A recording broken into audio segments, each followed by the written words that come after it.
Estamos de volta, pessoal, finalizando o nosso domínio 4 aqui no nosso último item do domínio 4, nosso item 4.5, explicar os aspectos chaves de forense digital. A gente vai falar aqui sobre documentação, evidência, aquisição, parte de conseguir esses arquivos, né?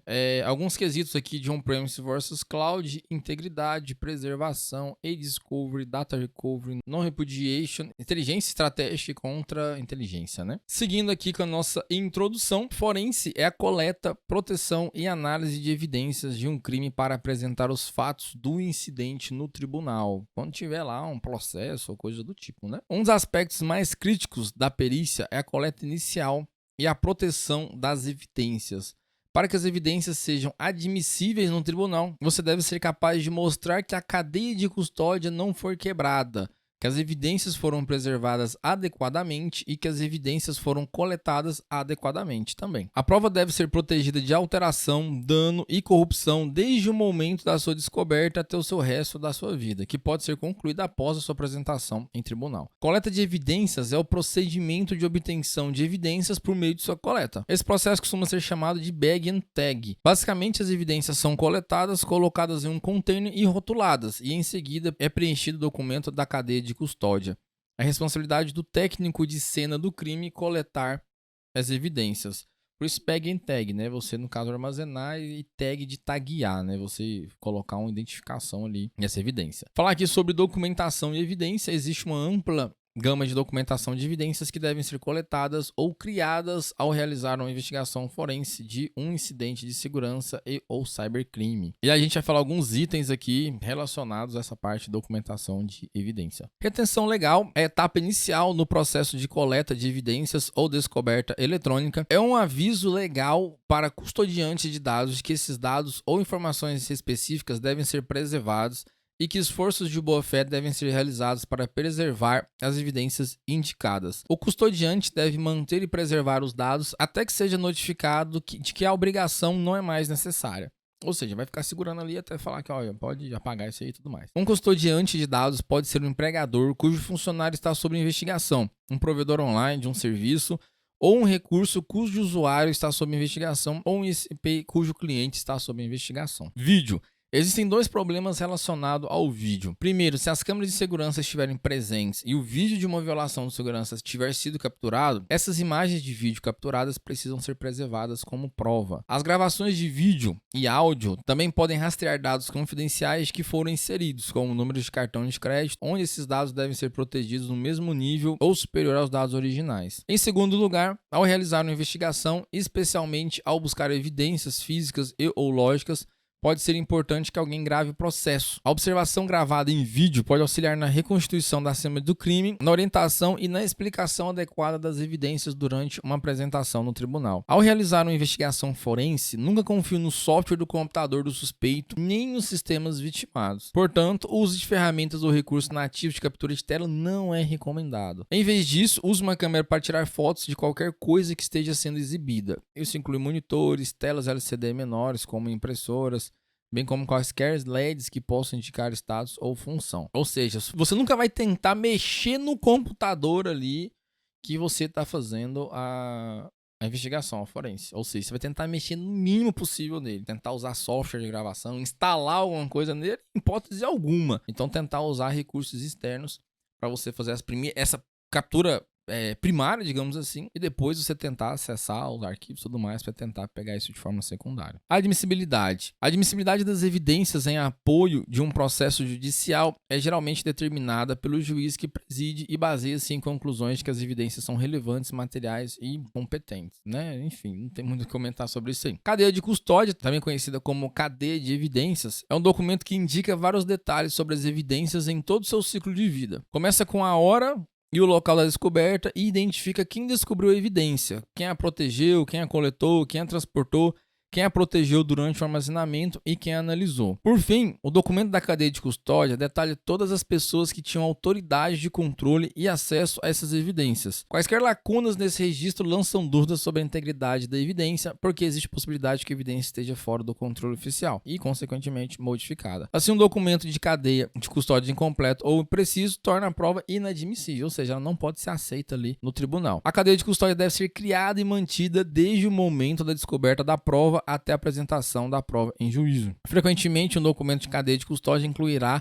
um formulário de coleta de evidências ou registro de evidências.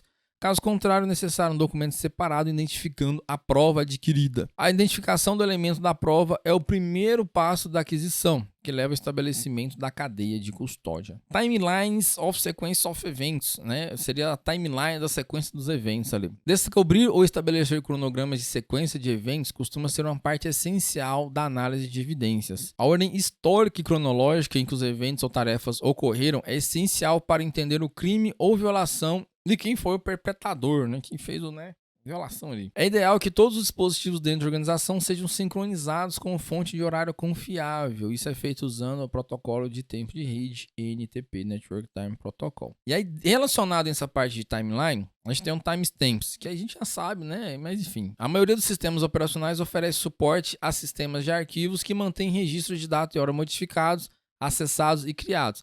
Que é aquele MAC que eu falei, acho que foi na aula passada, justamente isso aí. Modified, Accessed and Created, né? Dos arquivos em dispositivo de armazenamento. Essas informações de tempo são coletadas e analisadas como parte do estabelecimento de uma linha de tempo de eventos em relação ao crime ou acidente. Obviamente, o arquivo de gravação ele foi criado em tal dia, tal horário, depois foi modificado e tudo mais. Então isso pode ser utilizado lá para forense. Time offset. Esse time offset aqui foram dois conceitos um pouco diferentes que eu vi. Esse aqui eu trouxe que eu achei um pouco mais complexo, um pouco mais abrangente. Depois eu explico o outro. À medida que um evento é registrado em um arquivo de log, ele é codificado com um carimbo de data e hora. O carimbo de data e hora é extraído do relógio no dispositivo local onde o arquivo de log é gravado ou enviado no evento de origem. No entanto, é muito comum que os relógios dos dispositivos e computadores em uma rede estejam fora de sincronia em algum grau. Assim, é importante estabelecer um padrão de tempo conhecido como um dos relógios atômicos acessíveis pelo NIST nos Estados Unidos. Ele trouxe como exemplo aqui, né? Outras nações também nacionalizaram fontes de tempo. A gente tem aqui a do NIT, né? Do NIC-BR. Então, cada vez que um arquivo de log é extraído, o relógio do dispositivo host é verificado e comparado com o padrão de tempo selecionado. Ou seja, pode ser que o dele, o horário, não esteja totalmente sincronizado. Então, tem essa diferença aí. Registrar o deslocamento de tempo é observar a diferença entre o relógio do dispositivo e o padrão. Que aí foi justamente o que eu trouxe aqui de offset, né, que seria esse deslocamento de tempo aqui. O outro conceito é justamente assim, se você pegou em um horário e aí ele foi criado em um outro horário, coisa do tipo, que seria essa diferença. Esse time offset aqui eu achei um pouco mais abrangente. Seguindo aqui para tags, a tags, né, é uma marca de evidência, ou seja, uma etiqueta, é um documento anexado que define detalhes relevantes sobre o item da evidência. Esses detalhes podem variar, mas geralmente incluem a descrição de evidência, data e hora da coleta, local da coleta, a pessoa que coleta a evidência, né, que fez a coleta ali, e o número do processo a qual ela pertence. Esta é a mesma informação que está presente em um formulário de coleta de evidências e documento da cadeia de custódia. Porém, a tag é anexada à evidência, ou seja, um recipiente que a evidência está colocada ali e tal. Enquanto os outros documentos podem ser armazenados em uma pasta ou uma caixa de evidência junto com todos os outros documentos relevantes para o caso ou investigação, no caso o processo lá, né? Parte de relatório. Existem muitos diferentes tipos de relatórios que podem ser gerados ou elaborados em relação ao incidente e ou investigação. Isso pode incluir relatórios de ferramentas de avaliação de vulnerabilidade, relatórios de teste de penetração e relatórios de auditoria de segurança de solução, SIEM, né, que aqui ficou SIEM errado, ou SecAS, Security as a Service. A análise forense das evidências adquiridas produzirá um relatório. A resposta a incidentes também deve produzir um relatório pós-ação. A gente viu isso aqui na aula 4.3, alguma coisa assim. Aprender com a documentação do incidente, ou AAR, inclui tomar precauções para evitar a recorrência do incidente, atualizar a política de segurança e os documentos processuais relacionados a avaliar o impacto geral da perda de ativos, danos e riscos impostos ao meio ambiente pelo incidente. Parte de event logs, né, os logs de eventos. Quando ocorre um crime de computador ou violação de política, é importante coletar todas as fontes de evidências possíveis. Isso pode incluir capturas de tráfego de rede, bem como logs de dispositivos de rede. Se uma violação for detectada imediatamente, a janela do tráfego de rede pode ser preservada para uma análise offline mais detalhada. Muitas organizações estão percebendo o quão importante é a coleta de evidências forenses para entender bem como responder, detectar e processar uma violação de segurança. Para este fim, o registro ativo é usado para coletar e manter uma ampla variedade de eventos relacionados à segurança e ao sistema. Parte aqui de interviews, né? Parte de entrevista. Uma testemunha é alguém que experimentou um evento ou incidente por meio de um ou mais de seus 5 sentidos. Que isso, hein? Uma testemunha pode fornecer informações sobre o que ocorreu, onde ocorreu a ocorrência e a ordem cronológica dos eventos relacionados, desde que ela não minta. Uma testemunha é frequentemente entrevistada durante uma investigação ou durante um processo judicial para fornecer testemunho de suas experiências. Bom, pessoal, parece um pouco, às vezes, pelo menos assim, aparentemente, né, parece bem tranquilo e tudo mais, alguns termos, né, pode ser novo para vocês, mas assim, quem já estudou um pouquinho de forense, não tá vendo nada muito diferente, não. Nossa primeira parte fica por aqui. Na próxima parte, a gente vai começar a falar sobre parte de aquisição desses dados. É isso aí, espero que tenham gostado. Esse nosso item 4.1, finalizamos nossa parte 1 por aqui. Forte abraço, vejo vocês na parte 2. Até lá!